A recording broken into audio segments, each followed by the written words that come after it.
Session 9 हमारे पास modifiers and packages है। Modifiers हमने पढ़े थे, एक्सेस मॉडिफायर, जिनमें कौन कौन से हमने पढ़े थे, public, private, protected and default, यही पढ़े थे। यहाँ पर अब हमारे सामने बात कर रहे हैं कि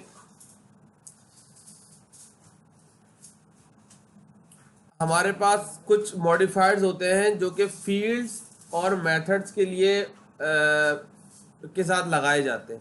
ये कुछ एडिशनल मेथड्स मॉडिफायर्स हैं जो कि कुछ वजूहात और कुछ कंडीशंस के ऊपर लगाए जाते हैं, जिनका इस्तेमाल अलग अलग है, जिनके नाम ये चार हैं: volatile, native, transient and final.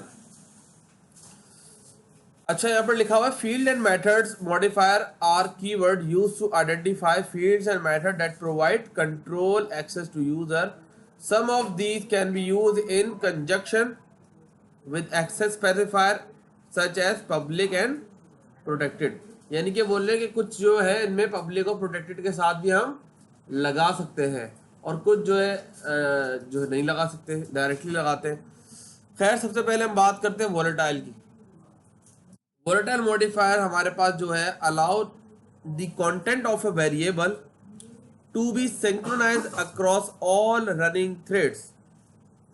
अब ये जो बात करी है, इसके लिए सबसे पहले हमें पता होना चाहिए कि थ्रेड्स क्या होता है। तो प्रोसेस, हमारे पास एक प्रोसेस होता है ना, प्रोसेस, हर प्रोसेस के अंदर जो है बहुत सारे, मिसाल के तौर पे आप को मैं अगर एक एग्जांपल दूं तो अक्सर मोबाइल में जब आप अपने मैसेजेस डिलीट करते हैं तो उस वक्त आता है डिलीट ऑल थ्रेड्स। अगर किसी के पास एंड्रॉयड फ़ोन है और वो जब अपने मैसेजेस डिलीट करते हैं तो उनके पास एक मैसेज आता होगा, do you want to delete all threads. तो यानी कि एक छोटे छोटे से प्रोसेस कॉम्बिनेशन, और ये जो छोटे छोटे से प्रोसेस है ये हमारे पास थ्रेड्स कहला रहा होता है, और इन पूरी थ्रेड्स को मिलाकर फिर एक पूरा प्रोसेस बनता है। सही है। तो असल में यहाँ पर जो इन्होंने बात करी है, अक्सर आपने देखा होगा, एक और एग्जांपल से समझाता हूँ कि आपके पास गूगल पे जो चीज़ें मौजूद है, मोबाइल के अंदर आपने गूगल की एप्लीकेशन इंस्टॉल करी, अकाउंट ओपन करा, तो वहाँ पर भी वो चीज़ आ गई। सही है।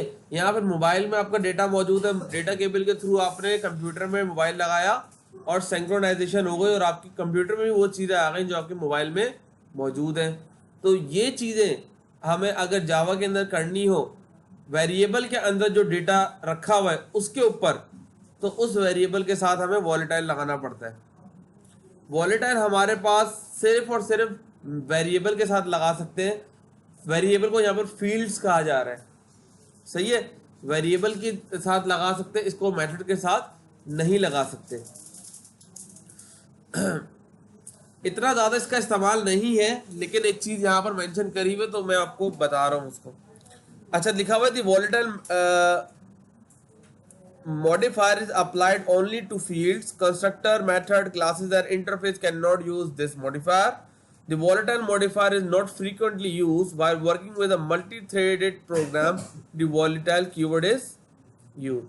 तो जब हम थ्रेड्स के चैप्टर पढ़ेंगे तो वहाँ पर जो है इसका इस्तेमाल हम कर सकते हैं। यहाँ पर हम इसका प्रैक्टिकली इम्प्लीमेंटेशन अभी नहीं कर सकते क्योंकि हमने अभी तक थ्रेड्स भी नहीं पढ़ी।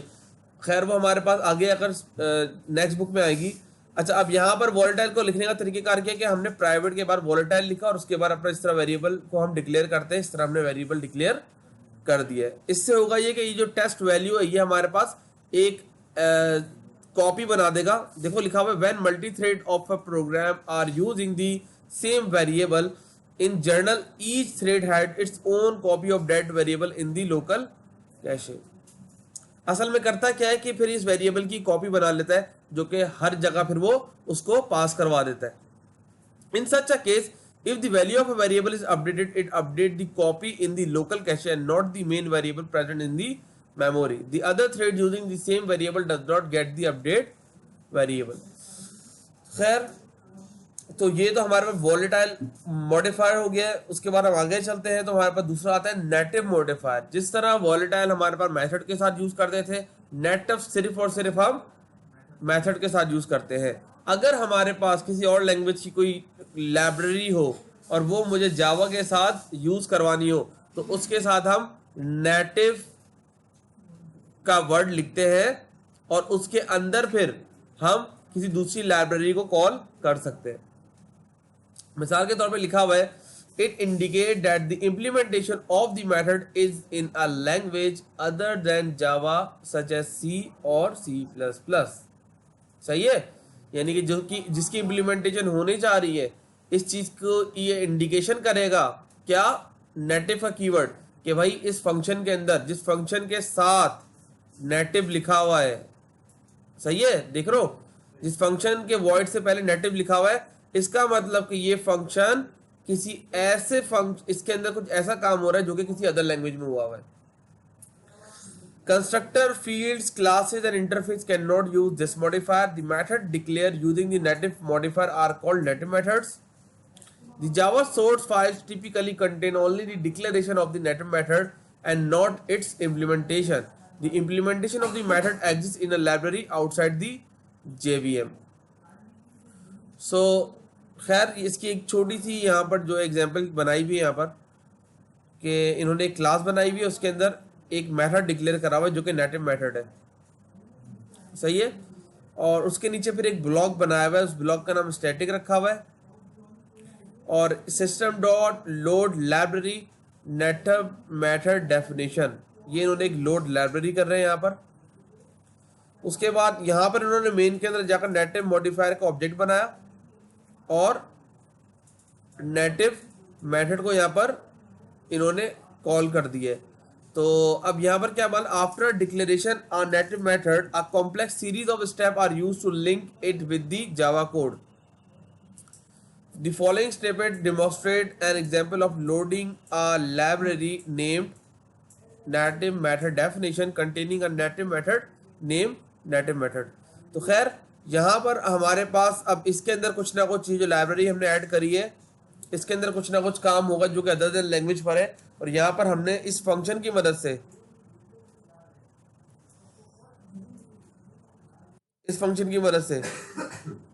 हम इसको कॉल कर सकते हैं। ये फंक्शन यहाँ पे इसकी वजह से वर्क भी करेगा, यानी कि इस फंक्शन दरअसल और भी स्टेप्स होते हैं, यहाँ पर इन्होंने जर्नल एक छोटे से समझाने के लिए एक सिनेरियो डिफाइन करा हुआ है, एक छोटा सा जो है इन्होंने यहाँ पर जो है। तो खैर नेटिव मॉडिफायर्स का इस्तेमाल जो है हम जब कर रहे होते हैं जब हमारे पास किसी और लैंग्वेज के अंदर कोड होता है और उसको फिर हमें अपने प्रोग्राम के अंदर इस्तेमाल करना होता है। अच्छा जनाब, अब आता है हमारे पास transient modifier. When a Java application is executed, the objects are loaded in the random access memory. क्या बात करी कि जब भी जावा का कोई भी प्रोग्राम एग्जीक्यूट होता है जो भी ऑब्जेक्ट होते हैं जो लोड हो रहे होते हैं वो रैंडम एक्सेस रैम के अंदर हो रहे होते हैं। Object can also be store in a persistent storage outside the JVM so that it can be used later. This determines the scope and lifespan of an object. The process of storing an object in its persistent storage is called serialization. For any object to be serialized, the class must implement the serializable interface. If transient modifier is used with a variable, it will not be stored and will not become part of object persistent state. The transient modifier is useful to prevent security sensitive data from being copied to a source in which security mechanism has been implemented. The transient modifier reduce the amount of data being serialized, improve performance and reduce cost. बस यहाँ पर अब मजीद क्या बता रहे हैं, transient modifier can only B use with instance variable. सिर्फ इसको हम इंस्टेंस वेरिएबल के साथ यूज कर सकते हैं। जब हम इसको इंस्टेंस वेरिएबल के साथ यूज करेंगे तो ये हमारे पास क्या होगा, it perform the JVM not to store the variable when the object in which it is declared is serialized. जब हमारा ऑब्जेक्ट सीरियलाइज होता है और उसकी जब कॉपी बनती है परसिस्टेंट मेमोरी में, तो वहां पर ये फिर आपकी इसकी कॉपी जनरेट नहीं होती। Thus, when the object is stored in persistent storage, the instance variable declared as transient is not persistent.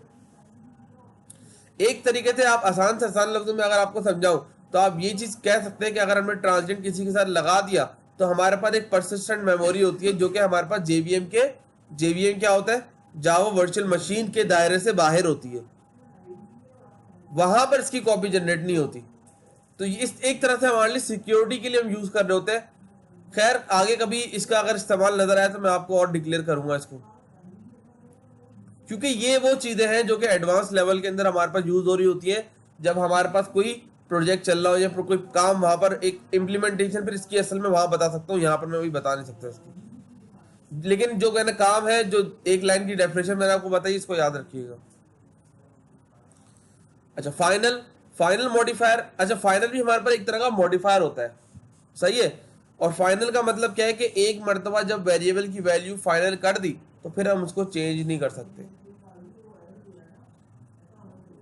ये तो पहले भी हमने कहा था शायद। अच्छा जनाब, तो ये तो हो गया फाइनल वेरिएबल। फाइनल मेथड क्या होता है? जब एक मर्तबा मैंने मेथड के साथ फाइनल लिख दिया तो मैं उसको फिर ओवरराइड नहीं कर सकता, यानी कि चाइल्ड क्लास में कॉल नहीं कर सकता उसे। ओवरलोड भी नहीं हो सकता।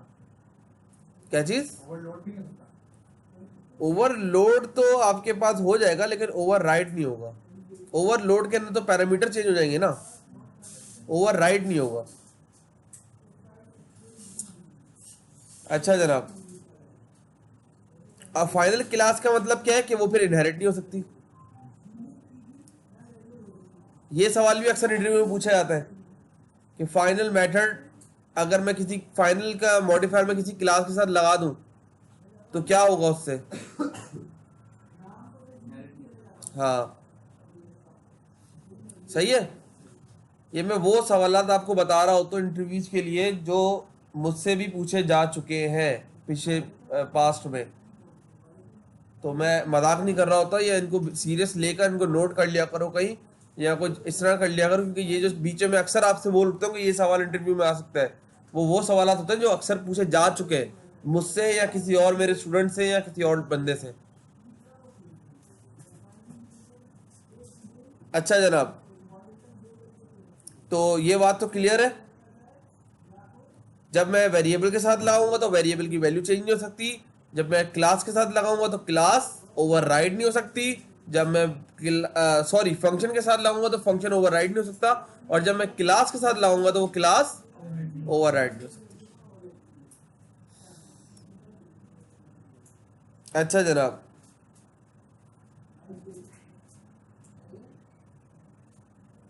ये हमारे पास एक एग्जाम्पल बनी हुई है, मैं इसको बना लेता हूँ।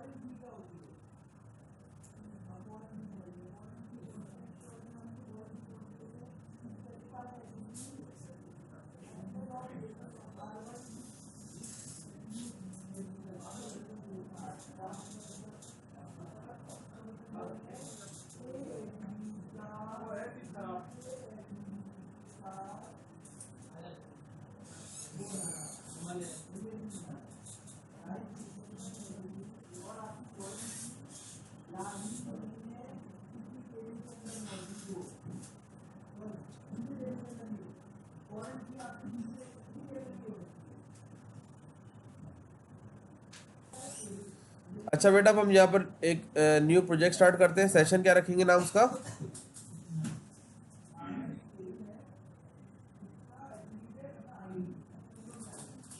और क्लास का नाम मैं रख लेता हूँ फाइनल।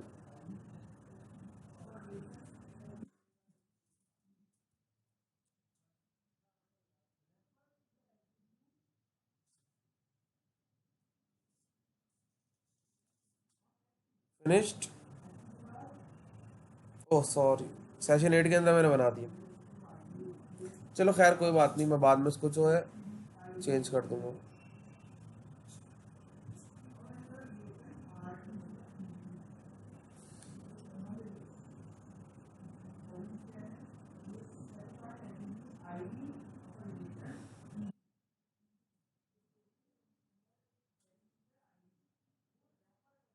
अच्छा जनाब, अब इस फाइनल के अंदर सबसे पहले तो मैंने एक वेरिएबल बना दिया जो कि फाइनल है।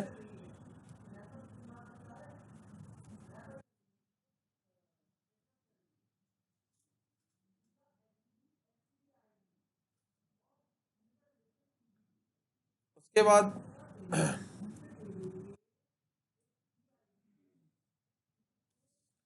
एक फंक्शन बना हुआ है जिसके अंदर क्या यूज हो रहा है, डिस्प्ले यूज हो रहा है। डिस्प्ले करवा रहे हैं हम पाई की वैल्यू को।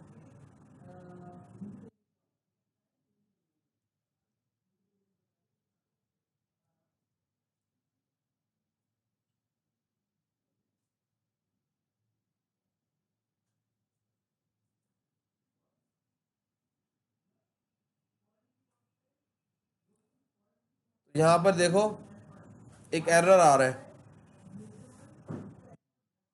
क्या बोल रहे हैं, can not assign a value to a final variable पाई।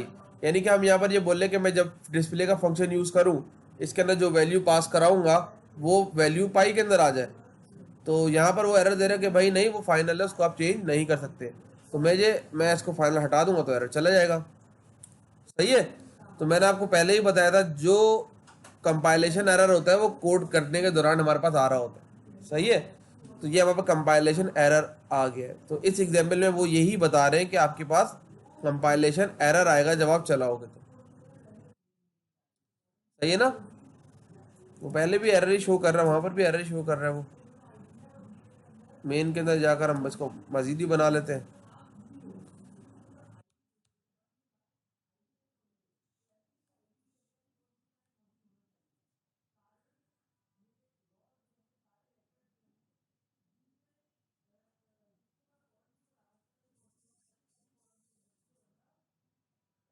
ये देखो, uncapable source code cannot assign a value to final variable पाए। तो आपको बताता भी है कि भाई क्या मसला है। खैर, फिलहाल मैं इसका पाई फाइनल हटा देता हूँ, वरना ये एरर शो करता रहेगा। आगे चलते हैं अब हम।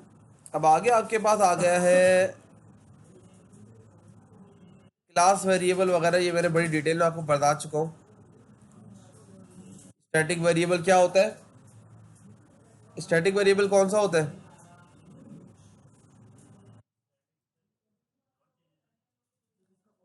बनाना पड़ता है उसको इंस्टेंशिएट। स्टैटिक और फाइनल में क्या फर्क है, ये सवाल भी आता है इंटरव्यू में। What is the difference between static variable और फाइनल वेरिएबल? स्टैटिक को ओवरराइड कर सकते हैं। इस लड़के ने सही आंसर दिया है कि स्टैटिक का जब हम ऑब्जेक्ट बनाते हैं तो उसकी कॉपी जनरेट नहीं होती, जबकि फाइनल की हम वैल्यू चेंज नहीं कर सकते। फाइनली कॉपी तो बन सकती है ना, लेकिन वैल्यू चेंज नहीं हो सकती। सही है। तो ये एक फर्क है क्लास में स्टैटिक में।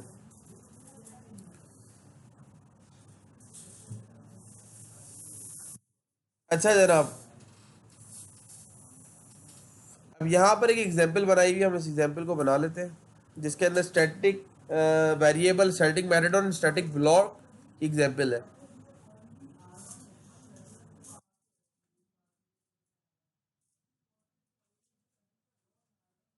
एक न्यू क्लास बना लेते हैं।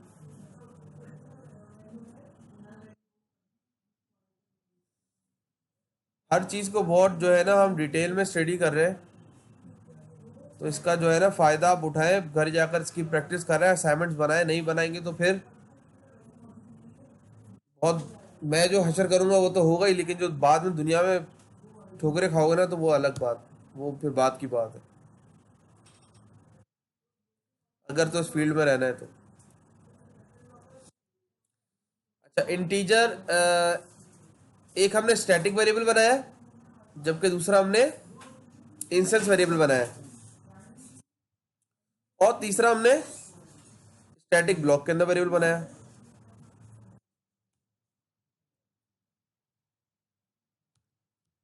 सॉरी, स्टैटिक ब्लॉक बनाया, वेरिएबल नहीं बनाया, स्टैटिक ब्लॉक बनाया। अच्छा स्टैटिक ब्लॉक ऐसा ब्लॉक होता है कि जब भी प्रोग्राम चलता है ना तो स्टैटिक ब्लॉक ऑटोमेटिक पहले ही चल जाता है। सही है। इन्होंने पीछे भी स्टैटिक की एग्जांपल दी हुई थी, लेकिन वहां बताया हुआ नहीं था कि स्टैटिक ब्लॉक होता क्या है।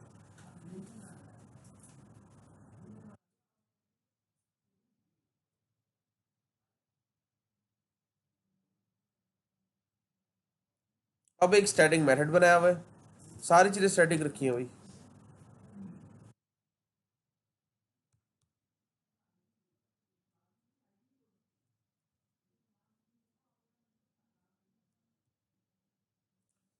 सही है। और फिर एक डिस्प्ले का फंक्शन बनाया हुआ है।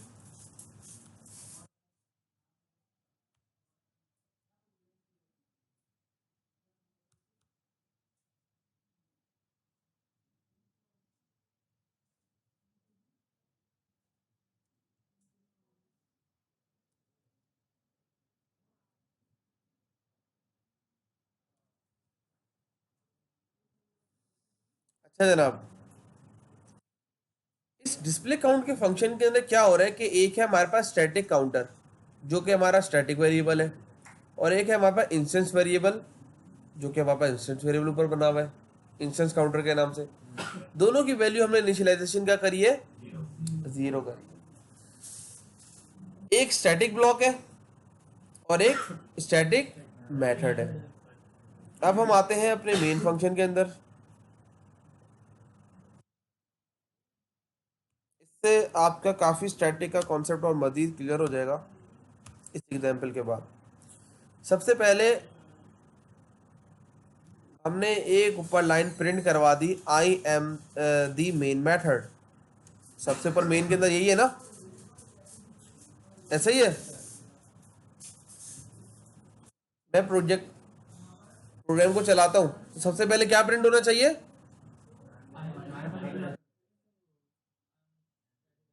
मैंने अभी थोड़ी देर पहले बताया कि सबसे पहले स्टैटिक चल जाता है।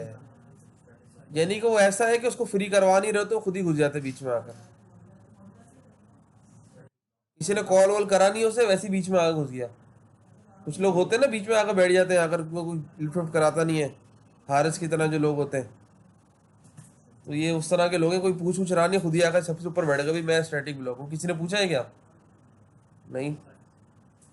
सही है। तो ऐसी चीज अगर हमें कोई होनी जो गेम के प्रोग्राम चले तो ऑटोमेटिकली चल जाए, तो उसके साथ हम स्टैटिक लगा लेते हैं। अच्छा जनाब, एक तो मैंने एक और चीज बताई थी कि कंस्ट्रक्टर के अंदर बना लेते हैं। तो जब ऑब्जेक्ट बनाएंगे कंस्ट्रक्टर का, यानी एक उस क्लास का ऑब्जेक्ट बनाएंगे और कंस्ट्रक्टर कॉल करेंगे, वो भी चीज उसी वक्त चलेगी, लेकिन ये उससे ही पहले चल जाएगा। अच्छा मजीद आगे, अब क्या कर रहे हैं,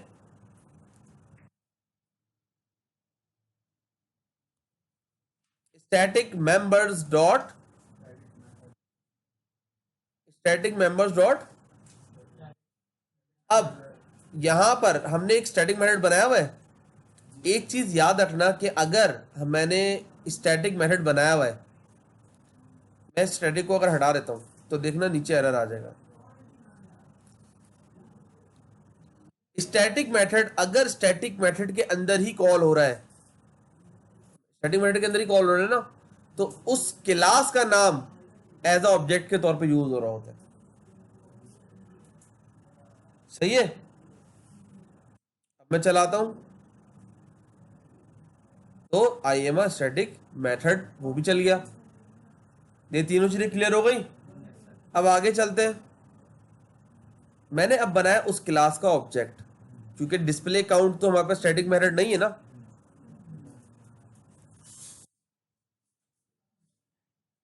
ये वाला फंक्शन तो स्टैटिक नहीं है।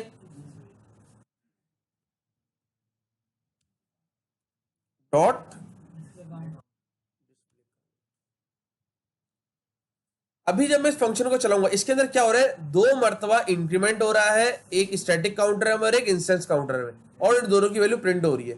मैंने इसको रन करा, दोनों की वैल्यू 1 1 प्रिंट हो गई। जाहिर सी बात है, पहले प्लस हो गया +1, जीरो के अंदर +1 करोगे 1 प्रिंट हो जाएगा, जीरो के अंदर +1 करोगे 1 प्रिंट हो जाएगा। क्लियर। उसके बाद क्या हो रहा है,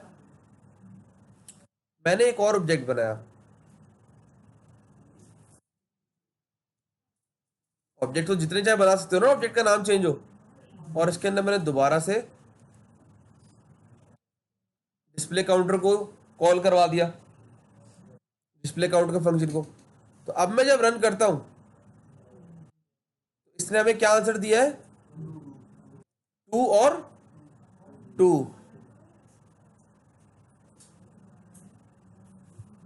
एक मिनट रुको, इस 2 की जगह क्योंकि मैंने उसके अंदर कर दिया था, मैं अब करता हूं, अब मैंने इस वाले ऑब्जेक्ट का डिस्प्ले वाला चला, पहले इसी का चला दिया था दोबारा से, ठीक है।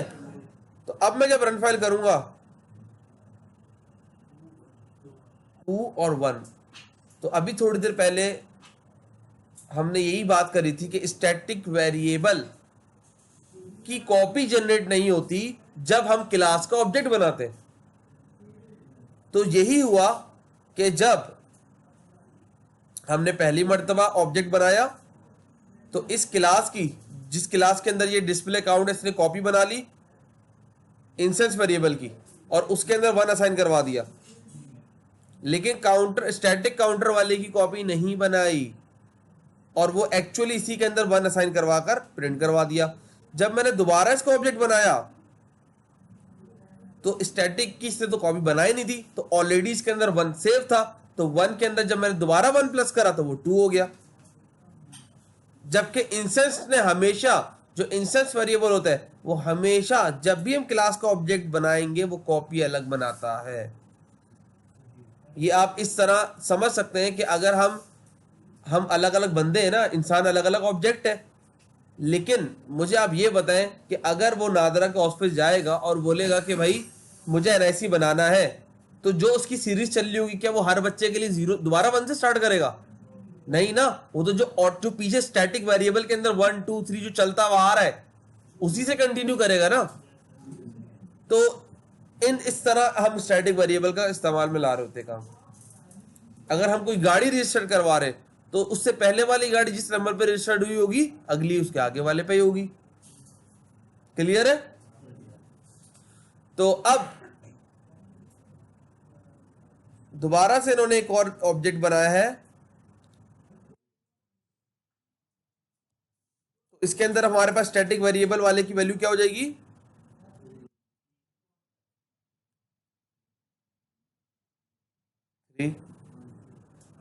जाहिर सी बात है ना। लेकिन अगर मैं इसके साथ स्टैटिक हटा देता हूं फिर क्या होगा,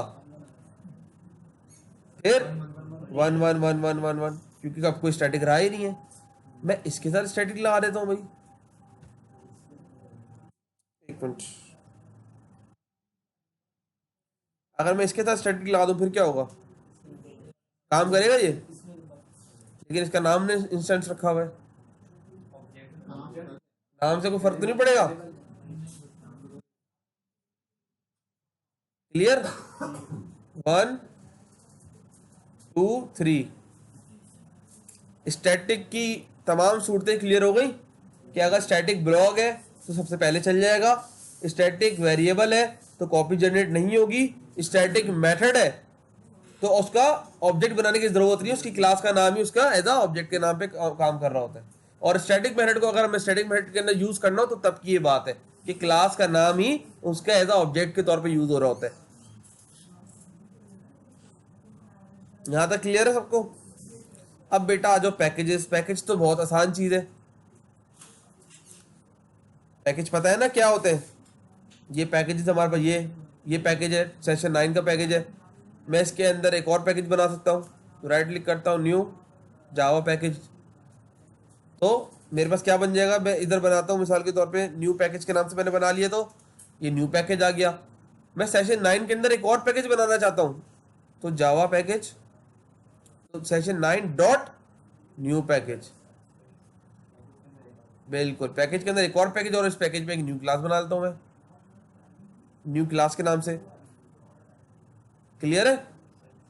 तो अगर अब मुझे ये जो न्यू पैकेज है इसके अंदर भी मैं क्लास बना लेता हूं न्यू पैकेज 1 के नाम से।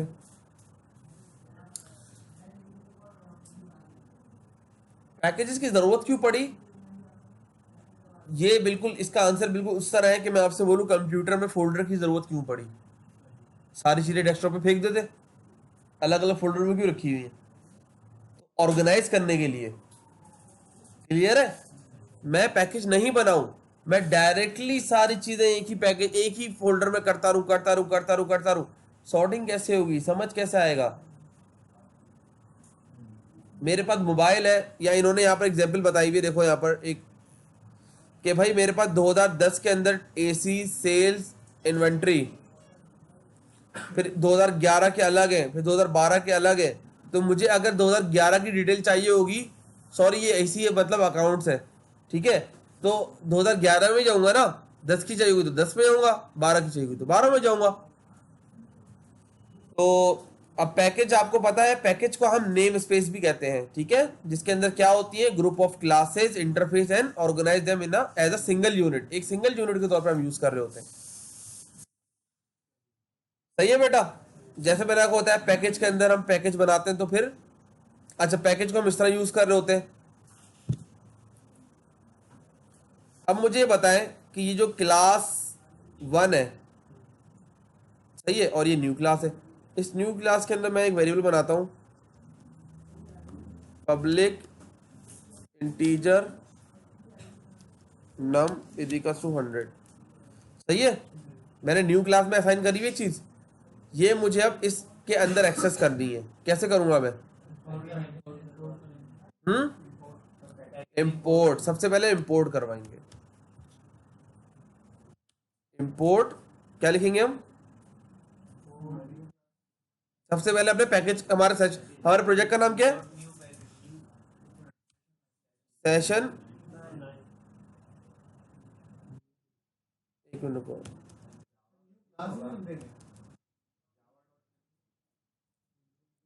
जावा डॉट के अंदर तो उसके आएंगे ना,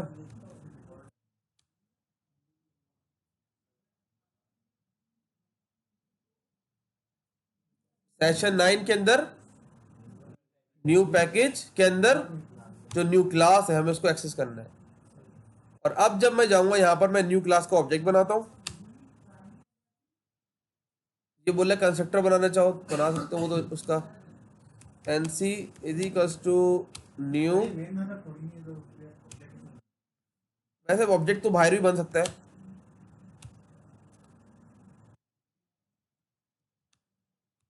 new class NC is equals to new class NC dot, आगे ना एक्सेस हो गया। एरर क्यों आ रहा है? क्योंकि हमने इसको किसी के अंदर असाइन नहीं करा या हमने इसको प्रिंट नहीं करवाया। सही है, तो ये थोड़ा पैकेजेस का सिनेरियो है। अच्छा बेटा, अब हमारे पास ये तो सारे पैकेजेस हैं और ये इसकी, अच्छा दो किस्म के पैकेजेस होता है हमारे पास, एक होता है प्री डिफाइंड पैकेजेस, एक होता है यूजर डिफाइंड। यूजर डिफाइंड तो मैंने अभी जो भी आपको बताया, यूजर डिफाइंड पैकेज उसे कहते हैं। प्री डिफाइंड पैकेजेस भी इसी तरह बहुत सारे ऑलरेडी बनाए रखे हुए हैं, जिसका नाम java.io, java.util और java.awt। The predefined packages are part of Java API. Predefined packages that are commonly used as a follow। ठीक है, java.io यानी कि जावा एक पैकेज है जिसके अंदर एक और पैकेज है io का। जावा एक पैकेज है जिसके अंदर एक और पैकेज है यूटिल का। जावा एक पैकेज है जिसके अंदर एक और पैकेज है AWT का। हमने java.util को तो यूज करा था ना स्कैनर के लिए, io को भी यूज करेंगे हम फाइल हैंडलिंग के अंदर आगे। AWT हम यूज करते थे पहले डिजाइनिंग के लिए, ग्राफिकल डिजाइनिंग के लिए, बटन टेक्स्ट फील्ड वगैरह बनाने के लिए। अब हम इसकी जगह स्विंग आ गया है, java.swing जो लेटेस्ट आया है। सही है, तो इसकी नॉलेज होनी चाहिए, आपको पता होना चाहिए।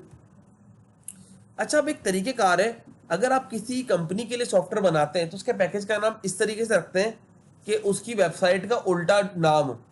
अगर किसी का नाम है www.abc.com तो com.abc.www ये उसके इस तरह पैकेज का नाम होना चाहिए। मिसाल के तौर पे यहाँ बात ये कर रहे हैं कि एक बंदा है, उसकी डोमेन है 007 name.sample.com, तो com.sample._007 name ये उसके पैकेज का नाम होगा। ये एक तरीके का आ रही है, एक स्टैंडर्ड है। आप जावा पे भी काम करेंगे, एंड्रॉइड पे भी काम करेंगे ना, तो वहां पर भी पैकेजेस बनते हैं, वहां पर ऑटोमेटिकली वो उल्टा पैकेज बना रहा होगा, समझ रहे हैं? अगर आप HBL के लिए बना रहे हैं, उनका एक सॉफ्टवेयर बना रहे हैं, तो आप उनकी वेबसाइट का जो भी नाम है com.hbl. जिस भी उन्होंने आपको डोमेन दिया है, क्योंकि ये तमाम चीजें ऑनलाइन जा रही होगी ना, डेटाबेस वगैरह, तो जिस होस्टिंग वगैरह पे हमने जो चीज रखी होगी उससे रिलेटेड हमने काम करना होगा, ताकि सारी चीजें एक जैसी रहे। सही है? तो ये एक बेस्ट प्रैक्टिस है, और जब आपका प्रोजेक्ट आएगा तो उसमें भी आपने इन चीजों का ख्याल रखना होगा। अगर टेक्स्ट फील्ड बना रहे हैं और उसके अंदर नेम आना है, तो TXT नेम उस टेक्स्ट फील्ड का नाम रखना है, क्योंकि बाद में सवाल होता है कि भाई TXT नेम, अगर आपने TXT1, TXT2, TXT3 दे दिया, तो वो ये बोलेंगे भाई TXT1 के अंदर क्या आएगा, मुझे क्या पता, मैं तो डेवलपर हूँ, आपने तो प्रोजेक्ट छोड़ के चले गए, अब मुझे प्रोजेक्ट आगे कंटिन्यू करना है, मुझे कैसे पता चलेगा कि किस टेक्स्ट फील्ड के अंदर क्या वैल्यू आई नहीं है।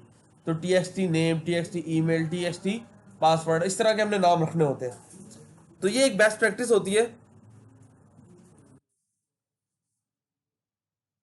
वही इंपोर्ट वगैरह करने का तरीकेकार बता रहे हैं। अच्छा, एक होता है स्टैरिक। स्टैरिक का मतलब ये होता है, मिसाल के तौर पे मैं बोलता हूँ इंपोर्ट जावा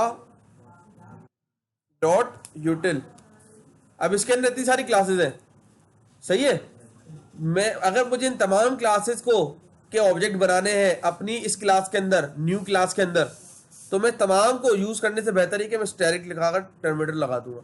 यानी कि इसका मतलब ये कि अब इस पैकेज में जितनी क्लासेस हैं, मैं उन तमाम के ऑब्जेक्ट बना सकता हूँ नीचे। क्लियर? ये तमाम चीजें आपको आगे नजर आएंगी वक्तन फवक्तन, आज नहीं तो कल, कल नहीं तो 1 साल बाद, 2 साल बाद, कहीं ना कहीं आपको ये सब चीजें नजर आएंगी। तो उधर फिर आपको ये चीजें रिकॉल होंगे। वो पैकेज बनाने का तरीकेकार बता रहे हैं जो मैं आपको ऑलरेडी बता चुका हूं। अच्छा जनाब, अच्छा अब आ जाती है जार फाइल। जार फाइल क्या होती है? एक तरह की हमारे पास होती है आर्चिव, नहीं होती जिप फाइल, जिसके अंदर हम कंप्रेस कर देते हैं चीजों को। जावा और हमारे सी के अंदर हम जब भी विंडोज में कोई सॉफ्टवेयर करते हैं तो उसकी एक्जी फाइल होती है। इसी तरह जावा की होती है जार फाइल। ठीक है? अगर हमें अपने प्रोजेक्ट को जार फाइल बनानी हो प्रोजेक्ट की, जिसमें मैं डबल क्लिक करूं और हमारे पास सॉफ्टवेयर ऑन हो जाए, तो उसके लिए हम करते क्या है, ये पूरा प्रोसीजर है, लेकिन हम यहां पर करेंगे क्या, यहां पर जाते हैं हम रन में, और यहां पर एक ऑप्शन है क्लीन एंड बिल्ड प्रोजेक्ट का। अभी मैं यहां पर जाता हूं, और हम कहां पर काम कर रहे हैं सारा,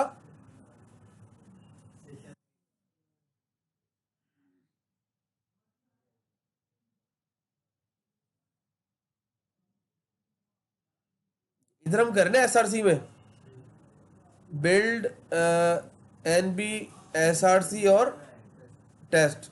मैं अब इस और बिल्ड के अंदर जाता हूं, अभी मैं क्लासेस वगैरह पड़ी हुई है, NB प्रोजेक्ट में जाता हूं तो ये फाइल पड़ी हुई है। SRC में भी हमारे पास ये जो क्लास हमने बनाई हुई, इसके अंदर हमारी कोडिंग वगैरह होती है, ये वो एक्चुअल कोडिंग हमारी पड़ी हुई जो हम वहां पर लिख रहे हैं। सही है?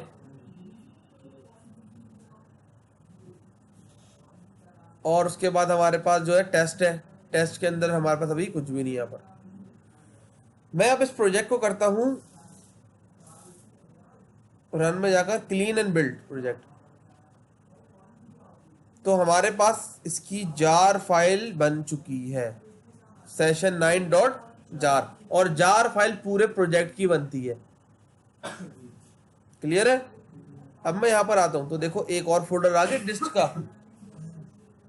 जिसके अंदर मेरे पास session9.jar फाइल और readme.txt भी ऑटोमेटिकली बन गया कि आपने इसको इस तरीके से यूज करना है, जो आप इसके अंदर और मजीद बता सकते हैं।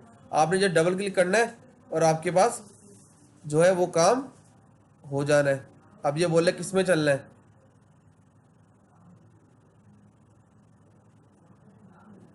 सर अगर फ्रेमिंग वगैरह होती तो ये डायरेक्टली फ्रेम में खुलता। हाँ देख लेते हैं हम। एक मिसाल के तौर पर मैं फाइल में आता हूँ, बल्कि फाइल छोड़ो, मैं यहाँ पर जाता हूँ और एक न्यू जे फ्रेम यूज करता हूँ, जे फ्रेम फॉर्म। सही है? मिसाल के तौर पर मैं इस पर लिख देता हूँ फॉर्म और फिनिश कर देता हूँ।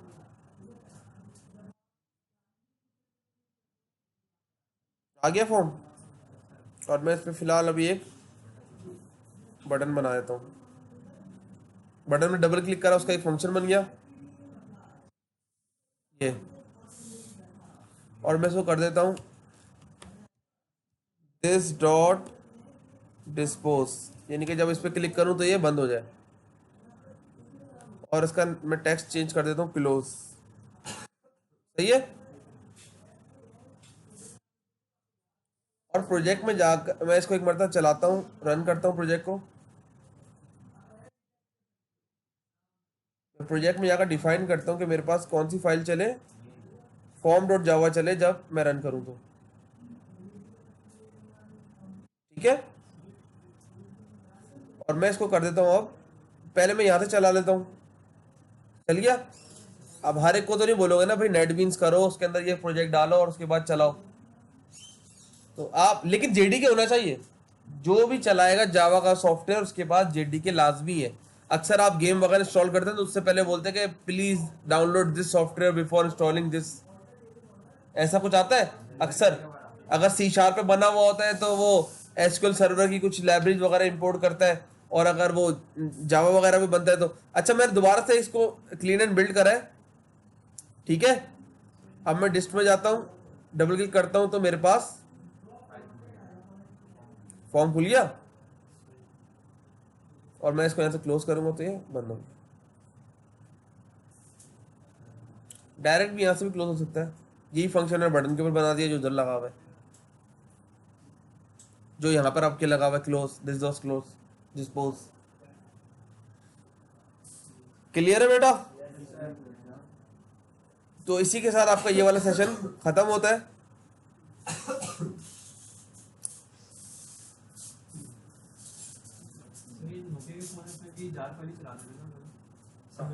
हाँ, वो हमारा माइक्रो एडिशन यूज करते थे ना जावा का उसके अंदर।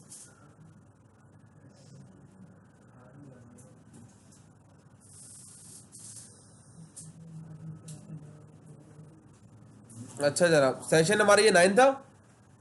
सर अगर फर्स्ट बार किसी के पास जेडीके नहीं हुआ हुआ और वो ये प्रोग्राम चलाता है, बेटा आप ये इंस्ट्रक्शन में डिफाइन करते हो ना जब आप सॉफ्टवेयर देते हो तो। नेक्स्ट क्लास हम इनहेरिटेंस पढ़ेंगे। ठीक है, इसी के साथ ही आज की क्लास खत्म होती है।